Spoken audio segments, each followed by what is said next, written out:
সূরা বালাদের 11 নম্বর আয়াতে আল্লাহ পাক বলেন ফালাকতা হামাল আকাবাতা ওয়া মা আদরাকা মাল আকাবা।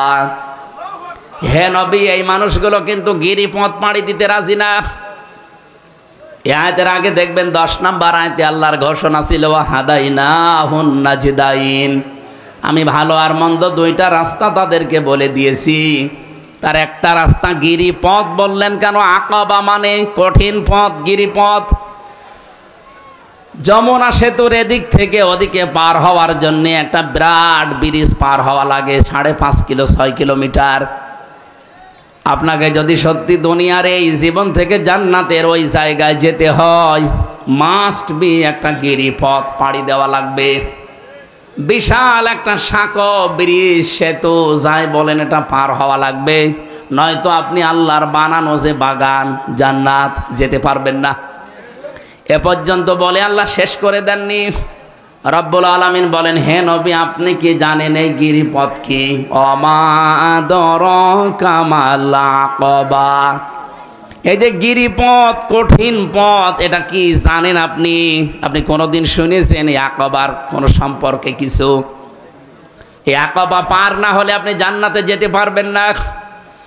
কত মানুষ দেখি বিভিন্ন সময় এসে বলে, হুজুর এমন ওয়াজ করবেন যেন এক ওয়াজ শুনে আমি জান্নাত চলে যেতে পারি। বলে হ্যাঁ, একটা ওয়াজ আছে। আমি কোরআন শরীফ পুরাটা পড়ে একটা ওয়াজ এইভাবে পেয়েছি যে একটা কথা যদি কেউ মেনে নিতে পারে, আল্লাহ পাক তার ওই আকাবা পার করে জান্নাতে দিয়ে দেবে। আজকে সেই ওয়াজটা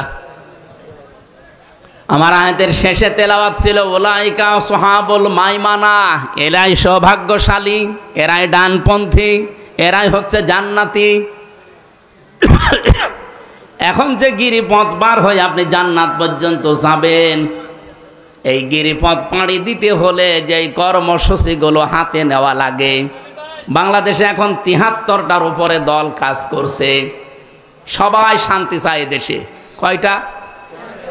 এই 73টা রাজনৈতিক দলের ভেতরে নিবন্ধিত অনিবন্ধিত সব মিলে কোরআনে কারিমের কাছে আমরা জিজ্ঞাসা করব যে গিরিপথ পার হয়ে আমরা জান্নাতে যেতে চাই, আমরা সৌভাগ্যশালী হতে চাই, আমরা কল্যাণ পেতে চাই, আমরা ডানপন্থী হতে চাই। এর পরবর্তীতে আল্লাহ কিন্তু বামপন্থী মানুষের কিছু পরিচয় দিয়েছেন। বাংলাদেশে বামপন্থী নেই? বলেন তো, বাম হাতের কাজ কি সব ভালো? কি করে এটা দিয়ে? আমি নিচে নাই নামলাম। বামপন্থী বলে আজ যারা বুক ফোলান, বলেন তো আমি বাম রাজনীতি করি। আপনি কি মানুষ? আপনারে দিয়ে তো ওই যে ওই জায়গা পরিষ্কার করা দরকার, কারণ আপনি বাম। কোরআনে যেখানে বাম উলাইকা আসহাবুল মাশআমা, এই সমস্ত শব্দগুলো আল্লাহ দিয়েছেন, তার পরবর্তীতে দেখবেন কিছু নিকৃষ্ট গুণের কথা দিয়েছেন। আমি কোরআন পড়ে বাংলাদেশের সাথে মিলিয়ে দেখেছি, এদেশে যারা বামপন্থী রাজনীতি করে ওগুলোর সব তাদের ভেতরে আছে।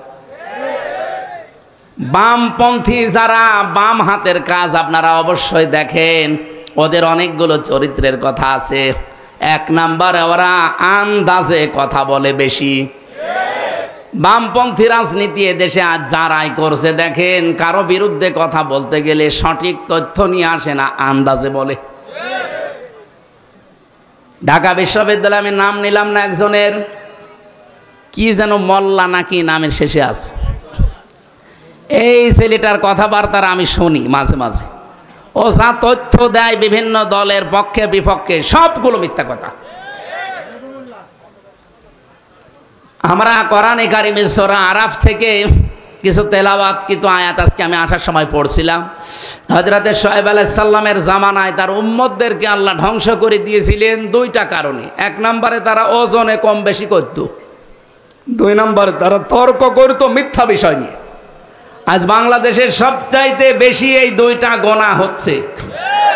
ওজনে কম বেশি আছে না? ওজনে কম বেশি মানে কি শুধু দাড়ি পাল্লায় কম বেশি? এই যে ইউটিউবার যারা, এরাও কম বেশি করে। আপনি দেখবেন আমি যা বলছি কাটছাট করে এর সাথে আরো কিছু রং সং দিয়ে আমার এমন কালার করবে সে রাস্তায় বের হয় দুষ্কার হয়ে যাবে। আপনি যা পেয়েছেন ওইটা ডেলিভারি দেবেন, এর নাম হচ্ছে ওজন।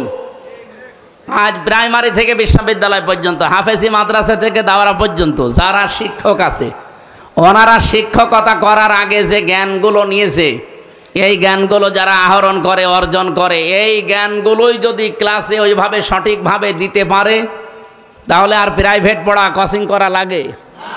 এখন আর লাগছে না। আল্লাহ তাআলা এই দিকে ইঙ্গিত দিয়েছে যে যেটা পেয়েছো ওইটা ওইভাবে যে নিতে চায় তাকে অর্পণ করো। ওয়াইলুল লিল মুতাফফিফিন আল্লাযীনা ইযা তালু আলান নাসি ইস্তাগফুর। ওই মানুষগুলোর জন্য আক্ষেপ, আফসোস, ধ্বংস হয়ে যা করা যারা নেওয়ার সময় বেশি নেয়, দেওয়ার সময়। আর শিক্ষকদের দিকে আমি তাকিয়ে বলছি, এটা রেকর্ড হচ্ছে, যে যেখানে শিক্ষকতা করছেন, কেন প্রাইভেট পড়া লাগবে, কোচিং করা লাগবে আপনি থাকতে? আপনি তো নেওয়ার সময় ঠিক মতোই নিয়েছেন, দেওয়ার সময় ওইটা ঠিক মতো দিলে তো আমার ছেলে মেয়েদের প্রাইভেট পড়ানো লাগে, কোচিং করানো লাগে। আপনি তো শিক্ষক এমনি হননি, অবশ্যই এরকম জ্ঞান অর্জন করে শিক্ষক হয়েছেন। এই জন্য আশা করবো যারা শিক্ষক মণ্ডলী আছেন, আমাদের মাথার তাজ, আপনারা যেন ধরা না খান, এই জন্যে বললাম। কারণ বহু মানুষ ধরা খাবে। বহু আলেম আমরা যারা স্টেজে এখন কথা বলছি, এই যে আমরা এখন অবিখায় আছি। অবিখা মানে কি? ওয়াজের বিনিময়ে খাদ্য। সরকারের একটা বাজেট আছে না মাঝে মাঝে, কি যেন কাবিখা, কাজের বিনিময়ে খাদ্য। আর আমরা এই দুই হুজুর যা করছি, এটা কিসে? অবিখা, ওয়াজের বিনিময়ে খাদ্য। ওয়াজ না করলে আপনারা আমরা খেতে দিতেন, গাড়ি ভাড়া দিতেন। তাই অবিখা করে যারা এদেশে আমরা আজ খাচ্ছি দায়ী আল্লাহর নাম নিয়ে, তাদেরকেও বলছি আমরাও কিন্তু ওজনে কম বেশি করছি। মসজিদের মেহরাব থেকে শুরু করি, যত জায়গায় যতভাবে আমরা কথা বলি, সে রাজনৈতিক ময়দানে হোক আর ধর্মীয় ময়দানে হোক, আজ আমরা অধিকাংশ মানুষ ওজনে কম বেশিতে ব্যস্ত। কিভাবে? আমি কাবা শরীফে জমার নামাজ পড়েছি একটা, মসজিদে নববীতে পড়েছি একটা। ওনারা 35 মিনিট করে বয়ান করলেন আরবিতে। কথাগুলো আমি বুঝেছি, কিন্তু সঠিক যেভাবে তুলে ধরা দরকার, তাকওয়ার উপরে একজন, এলেমের উপরে একজন, তুলে ধরতে পারে না। কারণ ওই দেশে রাজতন্ত্র চলছে। সঠিকভাবে ওই কথাগুলো যদি কোরআন হাদিস দিয়ে যেভাবে বলা দরকার তুলে ধরে, দেখবেন তার পরের দিন ডক্টর সালের মতো উনি গুম হয়ে যাবেন। এই 15 বছর যেটা আমাদের দেশে ছিল, আমরা এই ময়দানে বসে কথা বলতাম, কিন্তু এখান থেকে নাক বরাবর না গিয়ে ঘুরিয়ে যেতাম। কথা বুঝতেছেন? আমরা আগামীতে আর কোরআন হাদিসের কথা বলতে গিয়ে আর ঘোরাঘুরি করতে চাই? এই ঘোরাঘুরি করার জন্য অনেকে এখন চেষ্টায় আছে। যারা যেভাবে কথা বলছেন, এই কথাগুলো আপনাদের না, এই কথাগুলো আপনাদের বিভিন্ন প্রতিবেশীরা শিখিয়ে দিচ্ছে, এটা আমরা অলরেডি জানি। যারা এই কথা এই দেশে বলতে পারে, মুসলমানের 92% মুসলমানের দেশে, যে চরমপন্থা আর মৌলবাদ এই দেশে যেন অভয়ারণ্য তৈরি করতে না পারে, এ কথাটা জীবনেও তার না। এই কথাটা অবশ্যই দাদাদের শিখিয়ে দেওয়া কথা। কারণ আমরা তো তার বাবার জীবনী পড়েছি। তার বাবা সারা জীবন ছিল সাম্রাজ্যবাদী, এই ভারতের আগ্রাসন বিরোধী। আপনি শহীদ জিয়াউর রহমানের পুরা জীবনী পড়ে দেখেন, সারা জীবন তিনি ভারত বিরোধী ছিল। ভারত তার ভয়ে কেঁপেছে, অথচ তাদের আদর্শ নিয়ে আজ যারা রাজনীতি করছেনদের বিপক্ষে এই কথাগুলো এখন বের হচ্ছে। এই জন্য আমরা জানি এই কথাগুলো আসলে তাদের না, তারা উন্মাদ হয়ে গেছে, পাগল হয়ে গেছে। এই পাগলামি বন্ধ করা দরকার, নয়তো পরিণতি শেষে দেখা যায় যে হাসিনার মতো হয়ে যাবে। আপনারা মাজলুম, আমরাও মাজলুম, আপনাদেরকে আমরা ভালোবাসি, সতর্ক করলাম, এরপরে আপনার মনে যা লাগে তাই করেন। যারা বলে এক জিয়া লোকান্তরে লক্ষ জিয়া ঘরে ঘরে, এ কথাটা তাদের মুখে মানায় না।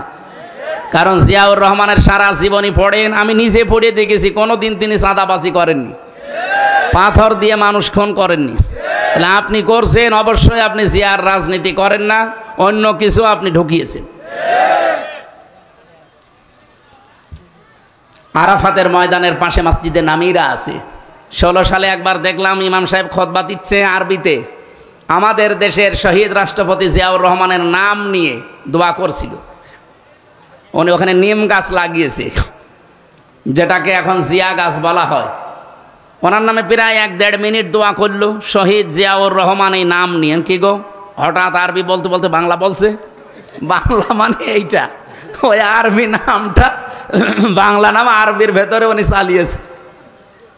পরবর্তীতে দোয়া খেয়াল করে দেখি ওনার জন্য মাফ চায়, ওনার সম্মান বৃদ্ধি করার জন্য আল্লাহর কাছে বলছে আরাফাতের ময়দানে খুতবায়, হজের খুতবায়। কারণ কি, আরাফাতে লক্ষ লক্ষ মানুষের মাথার উপরে এই যে ছায়া দেওয়ার জন্যে বাংলাদেশ থেকে প্লেনে করে মাটি আর নিম গাছ নিয়ে লাগিয়েছে, এই জন্য জিয়া ট্রি বলা হয়।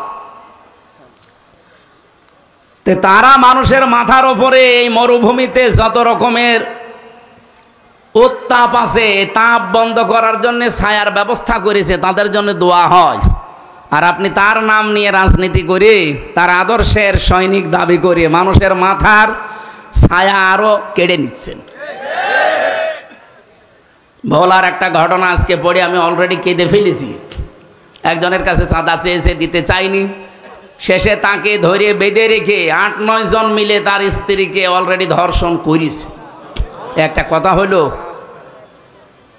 এখন তো বিভিন্ন মানুষ যে ভ্যান আলা, আজকে রিক্সা, আমি সকালে একটা অনুষ্ঠানে ছিলাম, এক রিক্সা চালক বলছে যে আগেই ছাতা ভালো ছিলাম। আমার একটা গল্প মনে পড়ছে, কাফন চুরি করতো একটা লোক, কবরে মাটি দিলেই সকালবেলা আর কাফন পাওয়া যায় না, উলঙ্গ করে কাফন নিয়ে চলে আসে, বিক্রি করে দেয়। সারা এলাকায় এত বদনাম এই লোকটার জন্য নামই পড়ে গেছে কাফন চোর। চিন্তা করছে আমি মরে গেলে তো আমার যে গালি গালাজ দেবে, এটা তো বন্ধ করা দরকার। ওর ছেলেকে বলছে, দেখো আমি যখন মারা যাব আমার এই নামটা যেন অন্তত কেউ উল্টা পাল্টা না ডাকে, এমন কাজ করবা যেন আমার নাম অন্তত মানুষ ভালো বলে। চিন্তা করছে আমার বাবার নাম ভালো বলবে, বাবার মতো কাজ তো আমি করিনি। ওর বাবা তো কাফন চুরি করতো, লাশ ফেলে রাখতো, আর ও এখন শুধু কাফন চুরি করে না, কাফন চুরি করে আর লাশ গাছের সাথে টাঙিয়ে ভেতরে বাঁশ দেয়। এই দৃশ্য দেখে এলাকার মানুষ বলছে যে কি, এদের বাবাই ভালো ছিল, অন্তত বাবা শুধু কাফন চুরি করে নিয়ে আসতো, লাশ তো কবরে থাকতো। আর এ কি আরম্ভ করেছে, শুধু কাফন চুরি করে না, লাশ ঝুলিয়ে রাখে গাছের সাথে, আবার পেছনে বাঁশ দিয়ে রাখে। এর বাবাই ভালো ছিল। আমার তো মনে হচ্ছে 15.5 বছর যে জুলুম অত্যাচার নির্যাতন হয়েছে, 1 বছরে অনেকে তা ছাড়িয়ে চলে গেছে।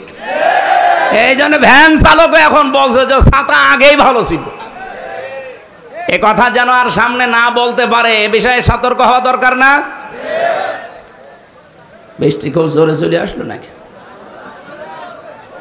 আমার ভাইরা, আমরা যে কোরআনে কারিম থেকে কথা শোনার জন্য বসেছিলাম, এখানে মেন কথা ছিল আমরা বিশাল গিরিপথ, এটা পার হয়ে আল্লাহর বানানো জান্নাতে যেতে চাই। এর 1 নম্বরে কর্মসূচি আল্লাহ দিয়েছেন ফাক্কু রাকাবা, দাস মুক্তি করার জন্য আপনাকে কাজ করা লাগবে। আও ইউতআমুন ফি ইয়াউমিন যি মাসগাবা, মিসকিন যারা, অসহায় যারা, এই মানুষগুলোর খাবারের ব্যবস্থা করা লাগবে, ছুটে যাওয়া লাগবে অসহায় মানুষের কাছে। অবাংলার মুসলমানেরা এটা যেহেতু রেকর্ড হয়, সারা বাংলাদেশ ছড়িয়ে যাচ্ছে, আমি নিরপেক্ষ দৃষ্টি নিয়ে বলছি। আপনি বলেন, এই যে কর্মসূচিগুলো বলছি, 1 নম্বরে তারা দাসত্ব মুক্তির জন্য কাজ করবে। মানুষের ঘাড়ে যাদের শৃঙ্খলা পরানো আছে, শৃঙ্খলা মুক্ত করার চেষ্টা চালাবে। আয়াতের তাফসির হয় 2টা। 1 নম্বরে বন্দি মুক্তিকরণ। আজ বিনা কারণে বাংলাদেশের 68টা জেলখানা আছে। এই জেলখানাগুলোতে বিনা কারণে অনেকেই বছরের পর বছর পড়ে আছে, কোনো অপরাধ না করেও পড়ে আছে। কয়েকদিন আগে একজন মুক্তি পেয়েছে, ফারাবি নামে, আমার সাথে ছিল জেলখানায়, ইসলামের পক্ষে লিখত, বিশ্বনবীকে কেউ গালি গালাজ করলে তাদের বিপক্ষে লিখত। এই লোকটাকে বিনা কারণে হাসিনা 11 বছর জেলের ভেতরে আটকে রেখেছিল দাদাদের নির্দেশে। এই লোকটা এখন মুক্ত বাতাসে এসেছে, আল্লাহ যেন তাকে কবুল করেন নবীর প্রেমে দিনের জন্য, বলেন আমিন। এরকম বহু মানুষ বিনা কারণে 1,10,000-এর উপরে ওই সময় আমরা জেলখানা ছিলাম সারা বাংলাদেশে, যারা বিনা কারণে এভাবে আছে তাদেরকে মুক্ত করার জন্য যারা চেষ্টা চালাবে। 2 নম্বরে, মানুষের তৈরি করা আইন যারা দুনিয়ায় কায়েম করতে চায়, মানুষকে মানুষের দাস বানাতে চায়, সেখান থেকে মুক্ত করে যারা আল্লাহর গোলাম, আল্লাহর দাসে পরিণত করার জন্য চেষ্টা চালায়, এই কর্মসূচি যাদের হাতে আছে তারা সফল। বাংলাদেশে শুধু আমার দৃষ্টিতে দেখেছি যারা ইসলাম নিয়ে রাজনীতি করে তারাই শুধু এইটা চাচ্ছে যে আমরা মানুষকে আল্লাহর গোলাম বানাতে চাই। যারা মানুষকে মানুষের গোলাম বানাতে চায়, মানুষের দাস বানাতে চায়, তারা জীবনও সফল হতে পারবেন না। চর্মচকে হবে, হয়তো মনে হবে যে আমি সফল হচ্ছে, কোরআন বলছে না, যারা মানুষকে মানুষের দাসত্ব থেকে মুক্ত করতে চায়, চেষ্টা করে, তারা সফল হবে। এই হিসাবে তালিকা করলে আমি এখন দেখতে পাচ্ছি, আমি একেবারে সরাসরি বলছি, বাংলাদেশ জামাত ইসলামী এইটা চাই।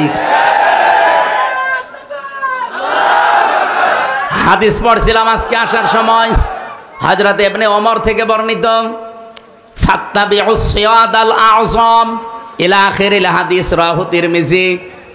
ইবনে ওমর রাদিয়াল্লাহু তাআলা আনহু বলেন, যাদের দ্বারা তাড়াতাড়ি ইসলাম প্রতিষ্ঠা করা তোমার এলাকায় সম্ভব হয়, তুমি খুব দ্রুত তাদেরকে সমর্থন জানাও, ইত্তেবা করো, অনুসরণ করো।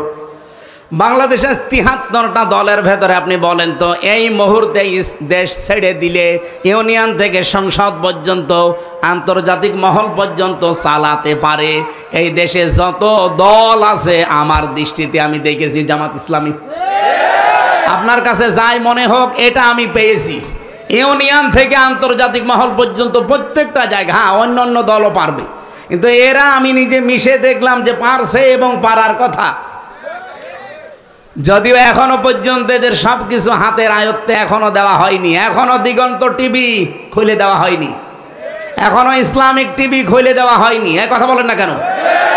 অথচ আমরা দেখলাম 1 বছর 1 মাসের ভেতরে সময় টিভি ঠিক চলছে, শুধু হাত বদল হয়েছে। 71 টিভি ঠিক চলছে কিন্তু হাত বদল হয়েছে। ডিবিসি ঠিক চলছে, হাত বদল হয়েছে। আর টিভি ঠিক চলছে, হাত বদল হয়েছে। এগুলো যদি সব হাত বদল হয়ে চলতে পারে, দিগন্ত টেলিভিশন, ইসলামিক টেলিভিশন কি হয়েছে? এগুলো চলতে পারে না। মিডিয়া এত শক্তিশালী আপনি জানেন, একটা মিথ্যা কথা 10 বার বললে অনেকে সত্য মনে করে, আর ওরা ওই সমস্ত টিভি চ্যানেল দিয়ে একটা মিথ্যা কথাকে 100 বার প্রচার করে, এ দেশের মানুষ মনে করে না এটাই সত্য। আমরা জোর দাবি জানাচ্ছি, যারা দায়িত্বে আছেন, আমরা দিগন্ত এবং ইসলামিক টিভি খুব তাড়াতাড়ি সম্প্রসারণ চাই। হ্যাঁ, এটা চান না? ওয়াউদ্দু লাহুম মাসতাতাতুম মিন কুওয়াতি ওয়া মির রিবাতিল খায়ল। হে নবী, এই পৃথিবীতে ইসলাম ধ্বংস করার জন্য ওরা যেটা কাজে লাগায়, ওটা উল্টিয়ে ইসলামের পক্ষে কাজে লাগাবেন। আজ পৃথিবীতে সবচাইতে বেশি ইসলামের বিপক্ষে কাজ করছে এই মিডিয়া। হ্যাঁ, কথা বলেন না কেন? আপনি দেখছেন না, একটা মিথ্যা কথাকে 10 বার প্রচার করে, মানুষ মনে করে না এ সত্য হলেও হতে পারে। আমাকে 3 বছর আটকিয়ে রাখার পেছনে এই মিডিয়ার কারসাজি ছিল। ওরা উল্টা পাল্টা করে কাটছাট করে 1.5 ঘন্টা 2 ঘন্টার আলোচনা 2-3 মিনিট 1.5 মিনিট ছেড়ে দেয়। আগের কথা নেই, পরের কথা নেই, আমার রিমান্ডে শুধু ওইটাই শুনিয়েছে। এখানে পেশাব করিবেন, না করিলে 50 টাকা জরিমানা। মানে কমা দেওয়ার কথা, আর ওরা দেয় কোথায়? এই জন্য মিডিয়ায় যারা কাজ করছেন তাদের আরো অ্যাক্টিভ হওয়া লাগবে, কারণ এটা ইবাদত। আপনাকে এই ক্যামেরা ভিডিও আপনাকে জাহান্নামে নিয়ে যাবে, এইটাই আপনাকে জান্নাতে নিয়ে যাবে যদি আপনি ওই মানের কাজ করেন। কথা বলেন। নুন আল কলামি ওয়া মা ইয়াসতুরুন। আল্লাহ বলেন কলমের কসম, এটা একটা কলম। এটা কলম না? কলম দিয়ে লেখকরা যা লেখে, ওই লিখিত জিনিসের আল্লাহ কসম দিয়েছেন। সুতরাং উল্টা পাল্টা লিখে যাবেন মানুষের বিরুদ্ধে। 7 গায়ে জারিয়া যেমন আছে, গোনায়ে জারিয়াও আছে। অনেকে খালি 7 গায়ে জারিয়া শুনে পেয়ে আনন্দে থাকে, 7 গায়ে জারিয়া। আরে ভাই, গোনায়ে জারিয়া আছে, ওইটা আপনার কোন বাবা নেবে? এ বাংলাদেশে বহু মানুষ 7 গায়ে জারিয়া না করে আজ অনেকে গোনায়ে জারিয়া করে যাচ্ছে। এমন এমন কথা লিখে যায় একটা মানুষের একটা দলের বিপক্ষে, যেই কাজ যেই কথা ওই লোকটা ওই দলের ভেতরে নেই। আন্দাজে আপনি এগুলো ছড়িয়ে যদি কালার করার চেষ্টা করেন, আপনি হয়তো মরে যাবেন আর 50 বছর পর, কিন্তু আপনার এই মিথ্যা লিখিত বই, মিথ্যা লিখিত পত্রিকা এ কি মরে যাবে? যতদিন থাকবে টিকে আপনার কবরে ফ্ল্যাক্সি লোড হয়ে এগুলো সব এই গোনাগুলো যেতে থাকবে। আপনি হয়তো মারা যাওয়ার সময় 50 মন গোনা নিয়ে মরে গিয়েছিলেন, কিয়ামতে যখন উঠবেন আপনার আমল নামায় দেখবেন 50,000 মন গোমা জমা হয়ে আছে। এরকম পাগল দেশে নেই? ওই যে ফজু পাগল একটা আছে আন্দাজে। আমার মনে হয় ওরে বাইরে রাখলে দেশের ক্ষতি হবে, ওরে আমার পাবনায় পাঠানো দরকার। যারা আছেন কিশোরগঞ্জে ধৈর্য বেঁধে ওরে পাবনায় পাঠান, আমরা দরকার হয় কুকুর মারা ইঞ্জেকশন দিয়ে দেই, পড়ে থাক। তাছাড়া যত কথা বলে, আমার 100টা কথা বললে 98টা মিথ্যা কথা, আর সব আলেমদের বিরুদ্ধে। ওর কি জন্মই হয়েছে আলেমদের বিরোধিতা করার জন্য নাকি? এজন্য আমাদের উচিত মানুষকে, যারা মানুষের দাসত্ব থেকে মুক্ত করে আল্লাহর দাস বানাতে চায়, আপনি সেই দলে যোগ দেন যাদের দ্বারা তাড়াতাড়ি ইসলাম কায়েম করার সম্ভাবনা বেশি। সেই দলে আসেন, আপনি সফল হতে পারবেন। এই আয়াত আর এই হাদিস আমি এখন বানালাম। বলেন বলেন।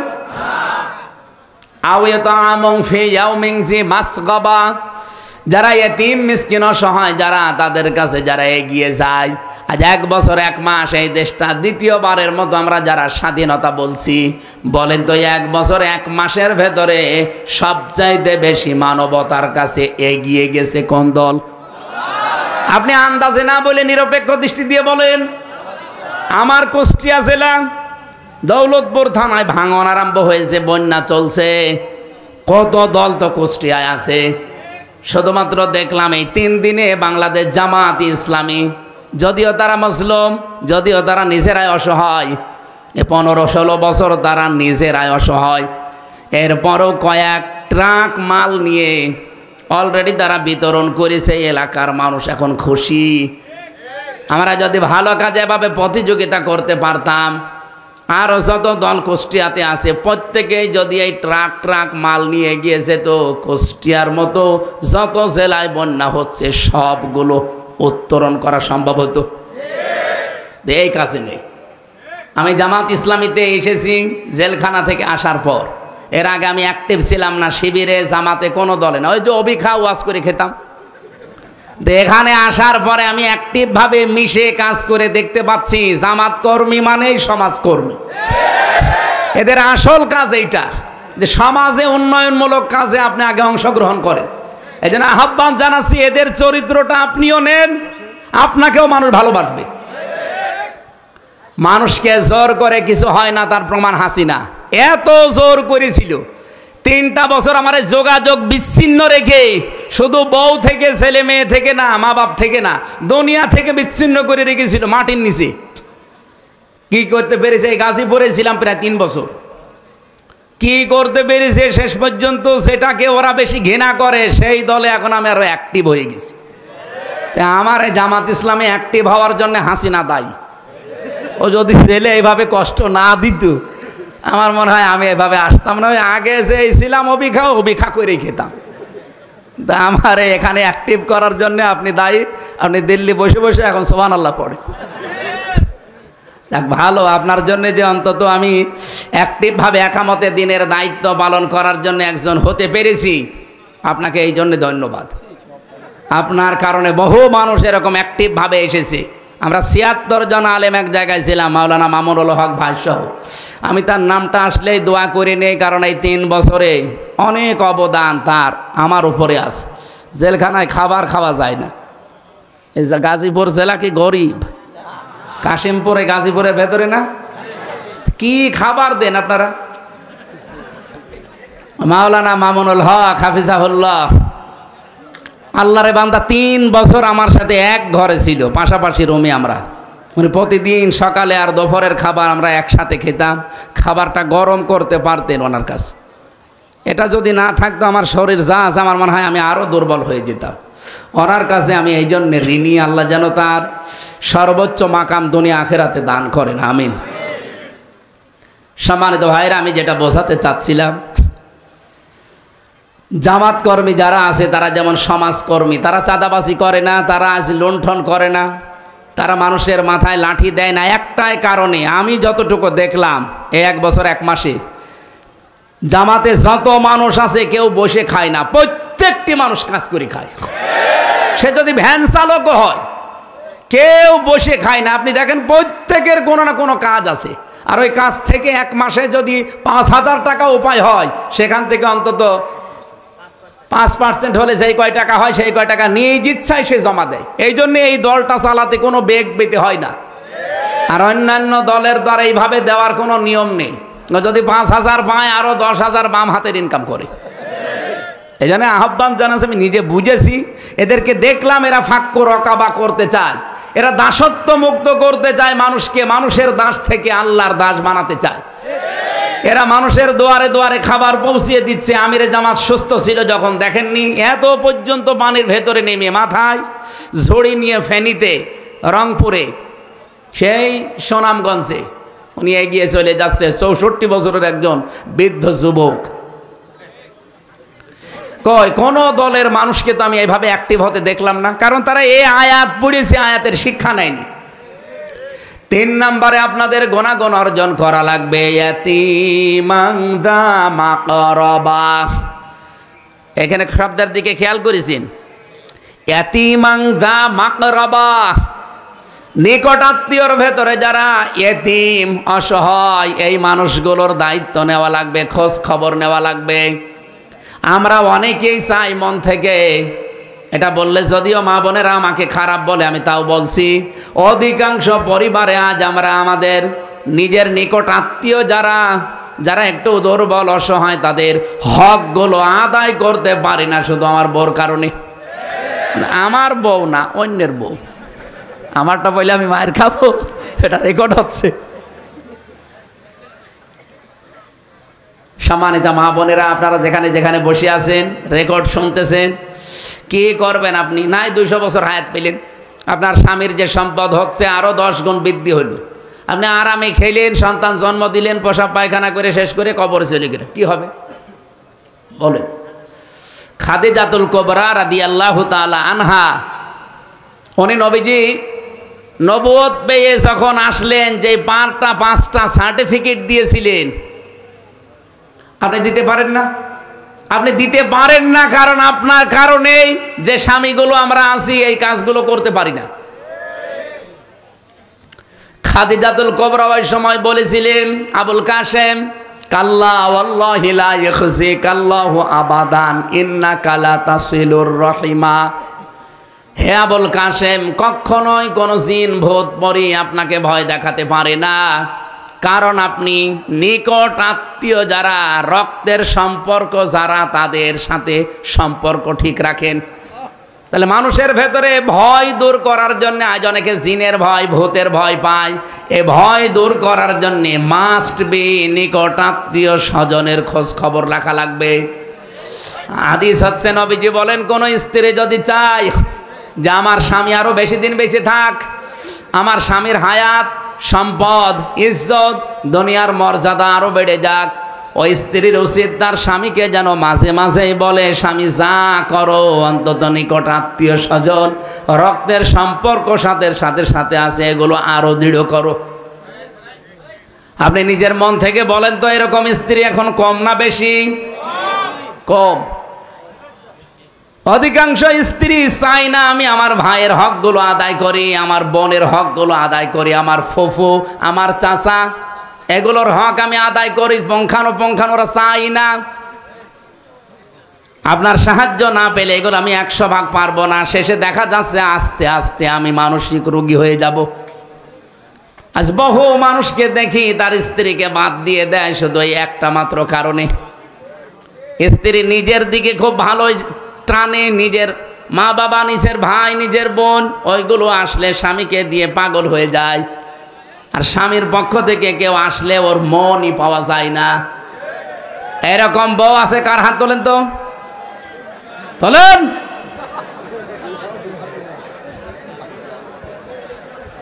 যাদের এরকম আছে তারা সাবধান। সম্মানিতা মা বোনেরা, নামাজ পড়ে রোজা রেখে আর কালো বোরকা পরে আপনি কি করবেন? আপনি তো রক্তের সম্পর্কগুলো আরো দৃঢ় করার জন্য ছাড় দিয়ে হলেও চেষ্টা করবেন। সফল আমাকে দেখতে চান, এইভাবে আমাকে সফলতায় পৌঁছিয়ে দেন। আও মিসকিনান যা মাতরবা, তোরব থেকে এসেছে। তোরব মানে ধোলা মলিন, ধোলা বালি।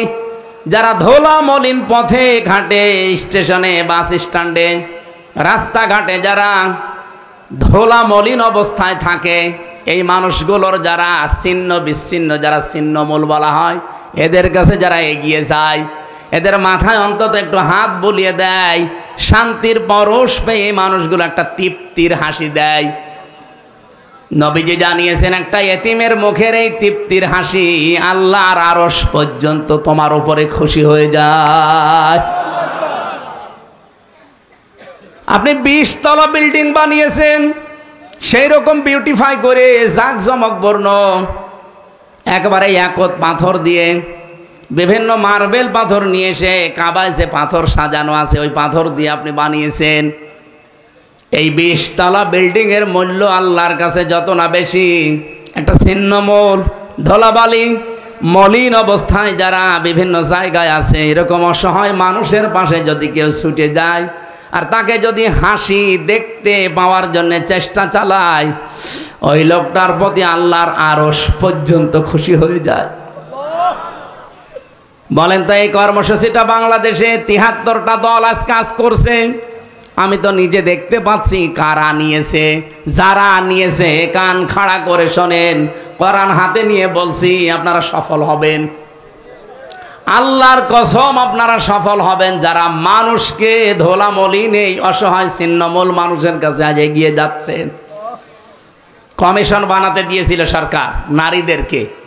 আমার তো চেহারা দেখে মনে হচ্ছিল না যে এরা নারী। নারী কমিশনে যে কয়েকজন ছিল আপনি তাকিয়ে দেখেছে নাকি মহিলা না পুরুষ বোঝা যায়। কোরআনের 13টা আয়াত ভুল ধরিস, 26টা হাদিস তারা ভুল ধরিস। আমার ভাইরা, আমি যে কথা এখান থেকে নিয়ে আসতে চাই, আপনি নারী কমিশনারে বসে, কমিশনে বসে এই জায়গায় যদি কোরআনে কারিমের এই নির্দেশগুলো নিজে পালন করে 92% মুসলমানের দেশে বাস্তবায়নের জন্য ডক্টর মোহাম্মদ ইউনূসকে আপনারা চেষ্টা চালাতেন, আজ যে কথাগুলো উঠতেছে আলেমদের পক্ষ থেকে, একটা কথাও আলেমরা এদেশে বলতো না, মুসলমানেরা বলতো না, আর আপনাদের পক্ষে থাকতো। আপনি কি করলেন? বলে যৌনকর্মী যারা আছে তাদেরকেও নাকি শ্রমিকের মর্যাদা দেওয়া লাগবে। একটা কথা হইল, তারা সারাটা জীবন নির্যাতিত। যৌনকর্মী যারা আছে, আমি একটা সাক্ষাৎকার পেয়েছিলাম এই গোয়ালন্দ ঘাটের। এই মেয়েটা দুর্ভাগ্যের কারণে সেখানে যে পড়েছে, কি নির্যাতন তার উপরে 8 বছর চলছে। এক এক দিন 8, 10, 15, 20 জন করে তার ইউজ করে, ব্যবহার করে, কিন্তু কাঙ্ক্ষিত মানের টাকা পয়সা তার দেয় না। তার তো এমনিতেই কষ্ট, আরও বিভিন্ন মেডিকেলের যে সমস্ত বিষয়গুলো আছে ওগুলো নিচে নামলাম না, সবগুলো থেকে তারা আপনি কষ্ট দিচ্ছেন, বঞ্চিত করছেন। তার একটা পেশা হলো, আর আপনি তাকে শ্রমের মর্যাদা দেওয়ার জন্য উঠে পড়ে লেগেছেন। আমার মনে হয় তাদেরকে শ্রমের মর্যাদা না দিয়ে আপনি নিজে ওই শ্রমের মর্যাদা নেন।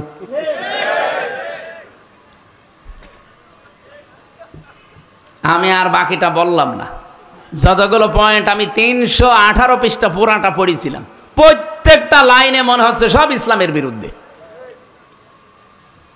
এই জন্য ধোলা মলিন যারা, যে সমস্ত অসহায় ছিন্নমূল মানুষ, আমাদের কাজ হবে এখন থেকে যে যেই জায়গায় আছি এখান থেকে এদের কাছে এগিয়ে যাওয়া।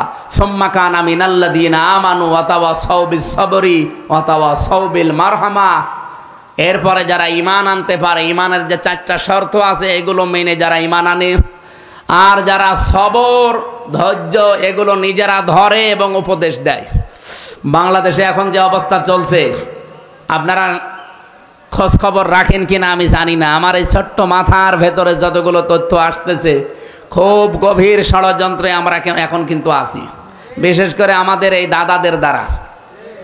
ওরা চাচ্ছে যে কোনো কায়দা এখানে একটা হট্টগোল বাঁধিয়ে আন্তর্জাতিক মহলের কাছে দেখাতে চায় যে দেশটা জঙ্গি রাষ্ট্র, এই দেশে টপিওয়ালাদের কাজ কারবার বেড়ে যাচ্ছে। আমরা এই জন্য খুব সতর্কতার সাথে পা ফেলতে চাই। কেউ যদি পায়ে পা দিয়ে ঝগড়া করতে চায়, দোলা ভাই বলে অন্তত ফিরে আসা দরকার এখন। অতাও সবরি, সবর ধৈর্যের সর্ব উৎকৃষ্ট প্রমাণ এখন দিতে হবে। অতাও সৌবিল মারহামা, একে অপরকে রহম, এই যে রহম ছাড়া এখন আর উপায় নেই। আল্লাহ রাব্বুল আলামিন যে গুণাগুণগুলো কোরআনে সূরা বালাদের 11 থেকে 16 নম্বর আয়াতে দিলেন, এগুলো যারা পালন করতে পারে রব্বুল আলামিন জানিয়েছেন উলাইকা আসহাবুল মাইমানা, এরাই হচ্ছে সৌভাগ্যশালী ডানপন্থী, এরা জান্নাতি। বলেন আমিন। হাদিস পড়েছিলাম খয়রুন নাস মাইয়ানফাউন নাস, উত্তম মানুষ ওইটা যার দ্বারা মানুষের উপকার হচ্ছে এবং হবে।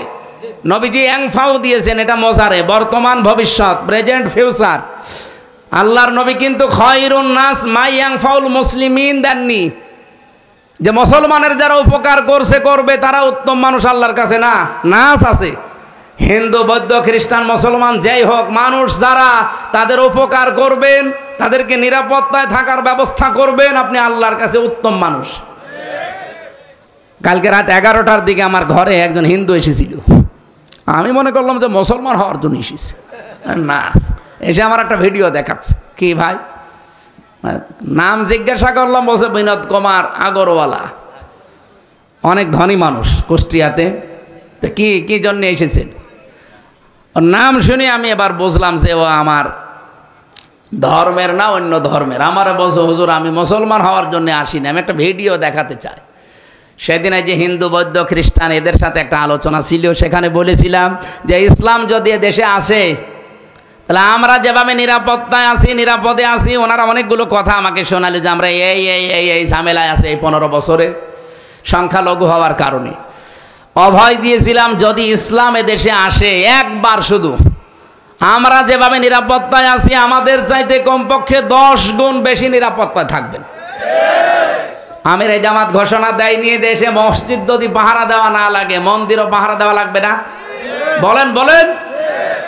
ওনাকে অভয় বাণী দিয়েছিলাম যে এই দেশে জামাত ইসলামের ঘোষণা, 300 এমপি তারা ঘোষণা দিয়েছে, যদি এমপি পাশ করে তারা আপনাদের ভোট নিয়ে আল্লাহর রহমতে 100 টাকা নিয়ে এমপি হলে 5 বছরে 1 টাকাও বাড়বে না, আর যারা যা আছে কমে যাবে।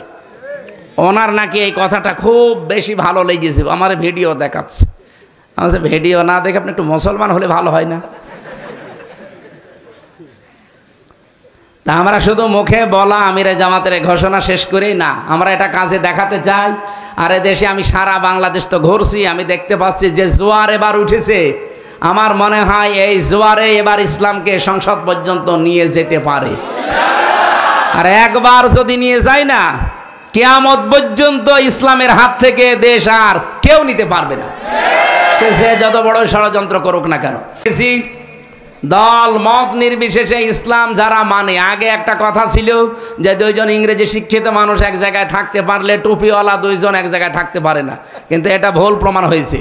এবার সব টুপিওয়ালা প্রায় এক জায়গায় এসে গেছে, কয়েকটা ছিঁড়া ছোটা বাদ দিয়ে। ওগুলো হুজুর না, ওগুলো খেজুর, ওগুলো ওলামা লীগের মতো, বালাম বিন বাওরার মতো, ফরিদ উদ্দিন মাসুদের মতো। ওগুলো আলেম বললে গোনা হবে, আলেম নামে ওগুলো জালেম।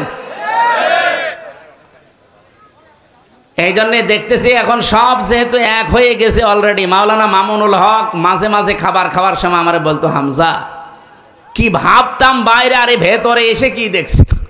বাইরে আমি টুপি নিয়ে ফতোয়া দিতাম, জব্বা নিয়ে ফতোয়া দিতাম, আর এখন এসে দেখছি জালেমরা সব এক জায়গায় করে তালা মেরে রেখেছে। আল্লাহ যদি বাইরে কোনোদিন নিয়ে যায়, যাই করি অন্তত এবার আমরা এক হব, সেইটাই উনি চেষ্টা চালিয়েছিল সারা দেশে। আমার মনে হয় সফল হচ্ছে এবং হতে যাচ্ছে ইনশাআল্লাহ। ইসলামের বাক্স আপনারা শোনেননি, এবার শুধুমাত্র একটা হবে। আমরা এই কথা এতদিন যে মিথ্যা কথা শুনতাম যে টুপিওয়ালা 2 জন এক জায়গায় হতে পারে না, এটা যেন আবার মিথ্যায় প্রমাণিত হয়। আল্লাহ রাব্বুল আলামিন আমাদের এক এবং নেক হওয়ার তৌফিক দেন। মসজিদে নববীতে ইমাম সাহেব যিনি খুতবা দিচ্ছিলেন গত জুমার দিন, ওনার শেষ কথা ছিল এলেমের যে মর্যাদা তার উপরে। তিনি একটা হাদিস পড়লেন, বাংলাটা এভাবে মানে আসে, উনি তো আর বাংলায় বলেননি, আরবিতে বলছিলেন। আমার আশপাশে অন্তত অনেকগুলো দেশের মানুষ দেখলাম তারা কাঁদতেছে। হাদিসটা ছিল এই যে কিয়ামতের ময়দানে আল্লাহ যখন বিচার শুরু করবেন, আলেম যারা তাদের বিচার আল্লাহ জনসম্মুখে করবেন না, এদেরকে আলাদাভাবে ডাক দিয়ে পর্দা দিয়ে ঢেকে নেবেন। জিজ্ঞাসা করবে, মনে করেন এই যে মৌলানা নাম কি আব্দুল কাজ্জম, ওনারে ডাক দিয়ে বলবে যে এই অপরাধগুলো করেছিলি, আল্লাহর সামনে সব জবাব দেওয়া লাগবে, হিসাব দেওয়া লাগবে এবং স্বীকার করা লাগবে। মাথা নিচু করে যখন সব স্বীকার করে নেবে, তখন সর্বশেষ আল্লাহ তাআলা তাকে ডাক দিয়ে বলবেন, যা, গোপনে তোরে মাফ করে দিলাম, কাউকে কিছু বলবে না, জান্নাতে চলে যা। এটা শুধু নামের আগে আলেম আছে এই কারণে। এই জন্য আলেমদের সম্মান মর্যাদা কামনা করছি। ওয়ারাফা'না লাকা যিকরাক, দুনিয়া আখিরাতে এদের মর্যাদা আল্লাহ আরো বাড়িয়ে দেন। বিভিন্ন রাজনৈতিক দলের নেতা এবং কর্মী ভাইরা এসেছেন। সামনে মাহফিলের প্রধান আকর্ষণ যারা, আমিও এখন আস্তে আস্তে এই যে বাইরের খোলা ময়দানের অনুষ্ঠানগুলো কমিয়ে দিতে চাচ্ছি, কারণ এই সব জায়গায় কোরআনের এহানাত হয় বেশি। আমরা আরম্ভ করেছি কোরআন তেলাওয়াত করি, এরপরে যারা কথা বলছেন আপনি দেখতে পাচ্ছেন না, ঠিক আছে, শুনতে তো পাচ্ছেন। ওই যে এখন বৃষ্টি হচ্ছে, গাছে চলতেছে, যদি পড়ে যায় পা পিছলিয়ে, অন্তত ওর তুলনায় আপনি ভালো আছেন। এই জন্য দুনিয়ার হিসাবে সবসময় নিচের দিকে তাকাতে হয়, যে ও গাছে আছে, আমি অন্তত দাঁড়ানোর জায়গা তো পেয়েছি। এদের এই যে লক্ষ লক্ষ টাকার জিনিস, এই ক্যামেরাগুলো নষ্ট হয়ে যাবে, এই জন্য ছাতা দিচ্ছে। আপনারা ছাতা না দিলে যদি হয় তাহলে বন্ধ করেন। এখন আপনারা একটা জিনিস রক্ষা করতে গিয়ে যে এত মানুষের জিনিস রক্ষা করবো কি করে? ডক্টর মিজানুর রহমান আজহারি ভাই এই যে ময়দানের আলোচনাগুলো গটিয়েছেন এই কারণে, কারণ উনি এই যে 11-12 বছর দেশের বাইরে লেখাপড়া সহ আরও জালেমদের কারণে ছিলেন, আপনারা জানেন। তো উনি এগুলো করতে চান না এই গ্যাঞ্জামের কারণে। আমার সাথে মাঝে মাঝে এই কথা হয় এই কথাগুলো নিয়ে, যে আপনি যেভাবে সারা দেশ দৌড়া, আমার দ্বারা সম্ভব হয় না শুধু এই মানুষের গ্যাঞ্জাম। এই জন্য উনি ইনডোরগুলো নেন, অডিটোরিয়ামের ভেতরে কোনো আওয়াজ নেই, আগে মোবাইলগুলো সব বলেন অফ করে ফেলেন, এ কথা বলে না। নিস্তব্ধ পরিবেশ না হলে একটা কথা বোঝানো যায় না। এটা যেহেতু একটা ক্লাস চলছে, আর এই ক্লাসে যারা ছাত্র বসে আছে, এই ছাত্র ছাত্রী তো আর সব এক মাপের না। আমরা 1 থেকে মাস্টার্স পর্যন্ত যারা ক্লাস করেছি, যে ক্লাসে পড়ি, প্রত্যেক ক্লাসে ওই মাপের ছাত্র আছে। এই জন্য বিশ্ববিদ্যালয়ে যারা ক্লাস নিত দেখতাম 82 জন আমরা ছেলে মেয়ে ছিলাম। স্যার লেকচার দিলে 45 মিনিট কখন যে চলে যায় আমরা টের পাইনি, কারণ সব এক মাপের। আর এখানে যারা বসে আছে কি সব এক মাপের? এখানে এমন মানুষ আছে ইশারা দিলে বোঝে, এমন মানুষ আছে একবার বললে বোঝে, এমন মানুষ আছে 7 বার বললে বোঝে, আর এমনও মানুষ আছে ওরে পিটালো লাগবে তাও বোঝে না। তো এইরকম ছাত্র ছাত্রী নিয়ে আমরা এখন 45 মিনিটে একটা ক্লাস করতে চাচ্ছি। থাকবেন তো ইনশাল্লাহ, যদি বৃষ্টি না আসে। আর বৃষ্টি এসে গেলে আমরা শেষ করে দেবো ইনশাল্লাহ। দল মত জাতি বর্ণ ধর্ম নির্বিশেষে আজকের এই অনুষ্ঠান, যেহেতু এই দেশে সবাই আমরা আছি। কয়েকদিন আগে সিঙ্গাপুরে ছিলাম, সেখানে 100 জনের মাত্র 5 জন মুসলমান আর 95 জন অমুসলিম। মালয়েশিয়াতে 100 জনের 61% মুসলমান, বাকিগুলো সব অমুসলিম। আমরা যারা এখানে বসে আছি, এই দেশে যারা বসবাস করি, আমাদের 100 জনের 92 জন আমরা মুসলমান। বলেন সুবহানাল্লাহ।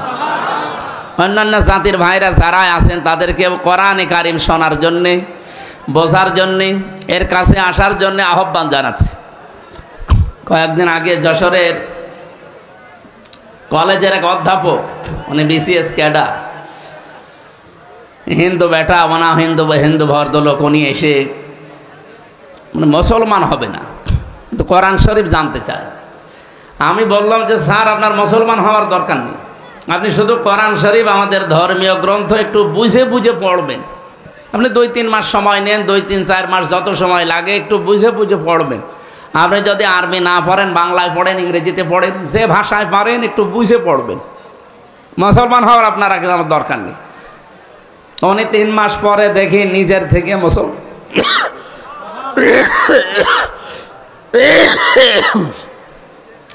মুসলমান হয়ে গেছে। কারণ এর ভেতরে এমন কিছু আল্লাহ দিয়েছে, যদি সত্যি মন দিয়ে কেউ এগিয়ে আসে আর একে বোঝার চেষ্টা করে, আল্লাহ তাকে অবশ্যই হেদায়েত দান করবে। প্রশ্ন আসতে পারে, তাহলে গিরিশচন্দ্র সেন হেদায়েত পেল না কেন? ও তো কোরআন শরীফ আমাদের চাইতে পড়েছে বেশি, বুঝেছে বেশি, লিখেছেও বেশি। ও তাফসির পর্যন্ত লিখেছে। নরসিংদী বাড়ি এই লোকটা, এই জেলার পাশে না নরসিংদী? কোরআন শরীফ এত পড়া পড়েছিল, এক একটা শব্দের ও কমপক্ষে 33টা করে অর্থ বের করেছে। আমি ওর তাফসিরটা পড়ে দেখেছি, এমন সুন্দরভাবে লিখা, এক একটা শব্দের 33টা করে অর্থ সাজিয়েছে। এখানে যত বড় হুজুর হোক আর যত বড় আলেম হোক, আমি সহ কেউ গ্যারান্টি দিয়ে বলতে পারবে যে পড়া কোরআন শরীফের প্রত্যেকটি শব্দের অর্থ আমার একাধিক জানা আছে? পারবে না। না, আমি পড়াটা কয়েকবার শেষ করেছি কিন্তু আমার মনে নেই, এখন আবার আমার স্টাডি করা লাগবে, দেখা লাগবে। অথচ একটা হিন্দু মানুষ কি পড়া পড়েছিল বলেন তো? তাহলে কোরআন শরীফ আমার চাইতে আপনার চাইতে লোকটা বেশি পড়েছে, বুঝেছেও বেশি এবং কি লিখেছেও বেশি। তাফসির লিখতে হলে কত লেখা লাগে এক একটা আয়াতের পক্ষে। এত কিছু করার পরেও লোকটা হেদায়েত পায়নি। মারা যাওয়ার পরে তার জানাজা হয়নি, তাকে আমাদের মতো দাফন কাফন দেয়নি, তারে আগুন দিয়ে পুড়িয়ে ফেলেছে। একটাই কারণ, তার সব ছিল, কোরআন থেকে হেদায়েত নেওয়ার মতো মন ছিল না। কথা বলেন? যশোরের অধ্যাপকের মন ছিল, উনি বুঝে পড়েছিলেন শুধু মন দিয়ে। 3 মাসে আল্লাহ তাকে হেদায়েত দিয়ে দিয়েছে। আর এই লোকটা সারা জীবন ব্যয় করলো এই গিরিশচন্দ্র সেন, ওর মন ছিল না, এই জন্য আল্লাহ তাকে হেদায়েত দেয়নি। আপনারা এখানে যারা এসেছেন, শুধু একদিন তাফসির মাহফিলের 1-2-3 আয়াতের কথা শুনে আপনি হেদায়েত পেয়ে যাবেন, বিষয়টা এমন না। আপনার মন থাকা লাগবে, যদি থাকে একদিন পড়াটা লাগবে না, 1 মিনিটের একটা কথায় আপনার মন পরিবর্তন হয়ে যেতে পারে। আল্লাহ যেন সেরকম কিছু আজকে আমাদের এই পরিবেশে দান করেন, সকলে বলেন আমিন। প্রশংসা বাণী আদায় করা দরকার আগে, এই জন্য বলেন আলহামদুলিল্লাহ। যেহেতু পরিবেশ আমাদের অনুকূলে নেই, বৃষ্টি হচ্ছে অলরেডি, যে কোনো সময় জোরে লেগে যেতে পারে, এই জন্য আমরা খুব তাড়াতাড়ি করছি। দরুদ আর সালাম পাঠ করার মাধ্যমে একটা তেলাওয়াতকৃত আয়াত আপনারা শুনলেন, সূরা বালাদ 11 নম্বর আয়াত থেকে আমরা পড়েছিলাম 16 নম্বর আয়াত পর্যন্ত। গুরুত্বপূর্ণ কিছু মেসেজ আল্লাহ এই আয়াতের ভেতরে আমাদেরকে দিতে চেয়েছে, একটু এদিকে খেয়াল করে থাকেন। সূরা বালাদ কি বললাম বলেন তো? বালাদ শব্দের শাব্দিক অর্থ কি? নগরী। বালাদ মানে কি? নগরী। সূরা পড়া কোরআন শরীফে আল্লাহ 114টা সূরা দিয়েছেন। 92টা সূরা আছে মক্কার আর 22টা সূরা আছে মদিনার। আরও মতভেদ থাকতে পারে, তবে এইটা এখন প্রসিদ্ধ। মক্কা এবং মদিনায় যেগুলো নাজিল হয়েছে এই হিসাবে নামকরণ করা হয় মাক্কি সূরা, মাদানী সূরা। আমার এখান থেকে প্রশ্ন, এদিকে তাকান, যতদিন পর্যন্ত মক্কাতে সূরা নাজিল হয়েছে, কোরআন নাজিল হয়েছে, কোন সূরায় আপনি পাবেন না ইয়া আইয়ুহাল্লাযীনা আমানু। আছে? এখানে যারা কোরআন পড়েন বসেন, আপনারা জবাব দেন তো, পড়া কোরআনে যত জায়গায় মাক্কি সূরা, কোন জায়গায় ইয়া আইয়ুহাল্লাযীনা আমানু আছে? হে ইমানদারেরা নেই। হ্যাঁ আছে ইয়া আইয়ুহাল ইনসান বা ইয়া আইয়ুহান নাস, হে মানব মণ্ডলী। মদিনায় যে 22টা সূরা নাজিল হয়েছে সেখানে দেখবেন ইমানদারকে আল্লাহ ডাক দেওয়ার সময় ইয়া আইয়ুহান নাস আর বলেননি, বলেছে ইয়া আইয়ুহাল্লাযীনা আমানু। আমি কথা যেহেতু অল্প সময় বলবো, গুরুত্বপূর্ণ কিছু পয়েন্ট আসবে, আপনারা মনে রাখবেন, আশা করছি সামনে কাজে লাগবে। মক্কায় বলেন তো নবীজি নিজে আছে, হযরতে আবু বকর সিদ্দিক রাদিয়াল্লাহু তাআলা আনহু আছে, হযরত ওমর আছে রিদওয়ানুল্লাহি তাআলা আলাইহিম আজমাইন, যারা সরাসরি জান্নাতের সার্টিফিকেটধারী মানুষ। এ মানুষগুলোর ঈমান ছিল না? জবাব দেন, ছিল না? আল্লাহ কেন ইয়া আইয়ুহাল্লাযীনা আমানু বললেন না? কারণ যতদিন নবীজি 13 বছর নবুয়ত পাওয়ার পরে মক্কায় ছিলেন, ওই সময়ে রাষ্ট্রের দায়িত্ব ছিল আবু জেহেল। কে ছিল? আরো জোরে বলেন। এই লোকটা যতদিন দায়িত্বে আছে ততদিন আল্লাহর বিধান দিয়েই তো দেশ চালিয়েছে নাকি? নবীজি ওখান থেকে মদিনায় গেলেন, রাষ্ট্র গঠন করলেন, 10 বছর এই কোরআন দিয়ে মদিনা চালিয়েছিলেন, রাষ্ট্র চালিয়েছিলেন। আল্লাহ রাব্বুল আলামিন মদিনাতে যতদিন কোরআন নাজিল করেছেন, কোন জায়গায় 89 জায়গায় আপনি পুরা কোরআনে পাবেন, কোন জায়গায় আর ইয়া আইয়ুহান নাস বললেন না, বললেন ইয়া আইয়ুহাল্লাযীনা আমানু। ও হে যারা ঈমানের দাবি করো তাদেরকে বলছি। আমার এই ছোট্ট মাথার ভেতরে এই চিন্তা এসেছে, আমি মদিনার লাইব্রেরিতে ছিলাম, অনেকক্ষণ ছিলাম, অনেকগুলো বিষয় নিয়ে আলোচনা করতে। আমার এক বন্ধু থাকে ওখানে মদিনা বিশ্ববিদ্যালয়ে, তার সাথে বসে এই যে 4 দিনের 3 দিনই তার সাথে চেষ্টা করলাম, দেখি কিছু নেওয়া যায় কিনা। এই বিষয়টা আমার মাথার ভেতরে এসেছে। যতদিন পর্যন্ত নবীজি নিজে সাহাবায়ে কেরামকে নিয়ে মক্কায় ছিলেন, ইয়া আইয়ুহাল্লাযীনা আমানু এটা ডাক শুনতে পারেননি। মদিনায় গিয়ে শুনেছিলেন একটাই মাত্র কারণ সেখানে রাষ্ট্রীয়ভাবে ইসলাম কায়েম হয়েছে, কোরআনের বিধান চলছে। বাংলাদেশে 54 বছর স্বাধীন হয়েছে, আপনি কোনো দিকে মন না দিয়ে এখান থেকে কিছু নেওয়ার চেষ্টা করেন। এই 54 বছরে আজ পর্যন্ত কোরআনের 500 আয়াত আছে শরীয়তের বিধান, একটাও চলেছে? চলছে? এই দেশে যদি আপনি যতই দরবেশ দাবি করেন, এখনো পূর্ণাঙ্গ ইমানদার আল্লাহর কাছে আপনি বিবেচিত হতে পারেননি। আপনি পূর্ণাঙ্গ ইমানদার হতে পারবেন যখন আপনার ব্যক্তিগত জীবন থেকে আন্তর্জাতিক জীবন পর্যন্ত কোরআন দিয়ে চলবে। আর এটা চালাবে ফেরেশতারা? হ্যাঁ, এই কথাটা এখন বলতে গেলে কিছু মানুষের রাগ হয়। এই 15.5 বছরে মসজিদের মেহরাব থেকে যখন কথা বলতাম জুলুমের বিরুদ্ধে, কিছু মানুষ বলতো একেবারে সাহসী হুজুর। এমনকি বিভিন্ন প্রশাসনের মানুষদের কাছ থেকেও প্রশংসা আসতো যে বিশাল সাহস, আর কোনো ভয় নেই। অথচ সেই মেহরাবই আছে, সেই হুজুরই আছে, শুধু সময় পাল্টিয়েছে। সেই কথাগুলো এখন জুলুমের বিরুদ্ধে, মানুষের অধিকারের পক্ষে, ন্যায়ের পক্ষে কথা বলতে গেলে কিছু মানুষ এখন দেখছে, বলছে যে মসজিদ কি রাজনীতি করার জায়গা? তা আপনি 15 বছর বললেন না কেন? মসজিদে মেহরাব নামে যে জায়গাটা আছে, যেখানে ইমাম সাহেব দাঁড়িয়ে খুতবা দেয়, মেহরাব মানে কি? অস্ত্রাগার, মানে অস্ত্র রাখার জায়গা। এই যে প্রশাসনে যারা আছে, পুলিশ লাইনে যেয়ে দেখেন অস্ত্রে রাখার একটা জায়গা আছে, ওটার অস্ত্রাগার বলা হয়। নবীজির মসজিদের ভেতরে এই জায়গাটা ছিল। আমি এবার 7 মিনিট সময় পেয়েছিলাম ওই জায়গায় নামাজ পড়ার জন্যে, যেখানে মুয়াজ্জিন উপরে উঠে আজান দেয়, নিচে ওই জায়গাটা মনে হচ্ছে এখনো অস্ত্র রাখার জায়গায়। আপনি এই কথাগুলো এখন জুলুমের বিরুদ্ধে, শিরিকের বিরুদ্ধে, কুফরের বিরুদ্ধে, বেদাতের বিরুদ্ধে এই মসজিদের মেহরাব থেকে বললে আপনার কাছে রাজনীতি মনে হয়? আপনাকে তো আমার মনে হয় হাসিনা রোগে ধরিস। ওটা রোগ, হাসিনা একটা কি কলেরা যেমন রোগ, ওটা একটা রোগ। আল্লাহ বিদায় দিয়েছে। কয়েকদিন আগে খুব গালিগালাজ শুনছিলাম গোপালগঞ্জ নিয়ে। ম্যাডাম খালেদা জিয়া বলেছিল না যে গোপালই পাল্টিয়ে ফেলবো।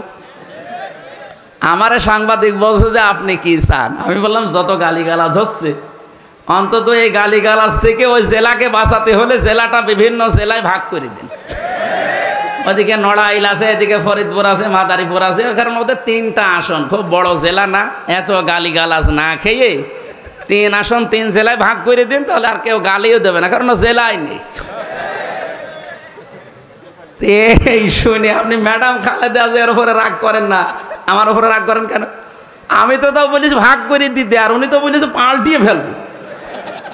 তো উনি যদি থাকতো, এখন আছে, আর যদি সত্যি সামনে চেয়ার পায়, ও জেলার নাম রাখবে? গোপালগঞ্জ আমার মনে হয় গোলাপগঞ্জ বানিয়ে দেবে। আমি তো গোলাপগঞ্জ বানাতে চাইনি, আমি বলেছি সব ভাগ ভাগ করে দিয়ে নাম থাকবে না, মানুষ গালিও দেবে। আমি বাঁচাতে চাইলাম, আর আমারে এখন বাস দেয়, বলে এই জেলায় আসো করে আমরা দেখবো। কি দেখবে না? আপনারও যা আছে আমারও তাই আছে, কি দেখবে? সম্মানিত ভাইরা, আমরা যে কথা তুলেছিলাম সরায়ে বালাদ, এ মাক্কি সূরা, এটা মদিনায় যতদিন পর্যন্ত নবীজি ইসলাম কায়েম করতে না পেরেছেন, ইয়া আইয়ুহাল্লাযীনা আমানু শুনতে পারেননি। বাংলাদেশে 54 বছরে আমরা যারা আছি মনে করছি শুধু 2 বেলা জিকির করে মসজিদে একটু সময় ব্যয় করে আমি জান্নাতে চলে যাব, না, জীবনও পারবেন না। এই আয়াতগুলো তাহলে মিথ্যা হয়ে যাবে। যারা আলেম আছে তাদেরকে আরো অ্যাক্টিভ হওয়ার জন্য বলছে। আও মিসকিনান দা মাতরবা সুম্মা কানা মিনাল্লাযীনা আমানু ওয়া তাওয়াসাউ বিস-সাবরি ওয়া তাওয়াসাউ বিল মারহামা উলাইকা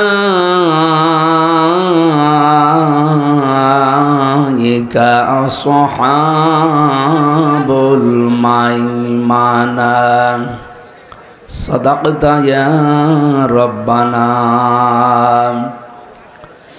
عن أبي هريرة رضي الله تعالى عنه قال قال النبي صلى الله عليه وسلم خير الناس من ينفع الناس إلى آخر الحديث رواه الترمذي وما زادهم إلا إيمانا وتسليما اللهم صل على محمد وآله وصحبه وبارك وسلم।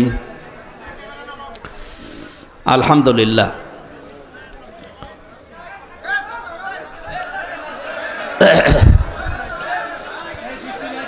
গাজীপুর জেলার কালিয়াকৈর থানার অন্তর্গত উত্তর মৌচাক বায়তুন্নুর জামে মসজিদের উন্নয়ন কল্পে মহাবিশ্বের মহাবিশ্বয় আমাদের মালিকের মুখের পবিত্র বাণী কোরআনে কারীম মহতী অনুষ্ঠানের সম্মানিত সভাপতি অ্যাডভোকেট কামরুজ্জামান কামরুল দামাদ বারকাতুহুল আলিয়া, প্রধান মেহমান এ অনুষ্ঠানের আলহাজ ডাক্তার মোহাম্মদ বখতিয়ার, প্রধান অতিথি জনাব মোহাম্মদ ইয়াসিন সাহেব, উনি আসতে পারেন নাই, দোয়া চেয়েছেন। আমার আগে যারাই কথা বলছিলেন, এ এলাকার বিভিন্ন দায়িত্বে থাকা কৃতি সন্তানেরা, বিশেষ করে কালিয়াকৈর থানার অফিসার ইনচার্জ আমাদের অভিভাবক এসেছেন, মঞ্চে বসা ওলামা একরাম, আমি তো অনেকের নাম জানি না, একবারই দোয়া করছি আলেমদের জন্য, ওয়া রাফা'না লাকা যিকরাক। এই নিস্তব্ধ হয়ে যা, আপনারা যাই মনে করেন না কেন, আমি এই তো 3-4 দিন হয়ে গেল এসেছি দেশে। আমার আজকে 5টা অনুষ্ঠান চলছে এটা নিয়ে, 5টা, সে সকাল 7টা থেকে আরম্ভ হয়েছে, এই 12টা 10 বাজে এখন। আমি এমনি রাতের খাবার খাইনি, এরপরে আমার আরও কিছু কাজ বাকি আছে, আমি আর টানতে পারছি না। কালকে সারাদিন ঝিনাইদহে সারাদিন ব্যাপী অনুষ্ঠান আছে, আবার আসলে পরিবেশ আমাদের অনুকূলে থাকলে আবার কথা বলবো ইনশাআল্লাহ। আল্লাহুম্মা আমিন। লা ইলাহা ইল্লা আনতা সুবহানাক ইন্নী কুনতু মিনাজ জালিমিন। রব্বুল আলামিন, আলেমদের মর্যাদা সম্পর্কে যে কথা প্রথমে বলেছিলাম, আলেমদেরকে নাকি তুমি কিয়ামতের দিন আলাদাভাবে পর্দা দিয়ে ঢেকে বিচার করবে, জনসম্মুখে বিচার করবে না।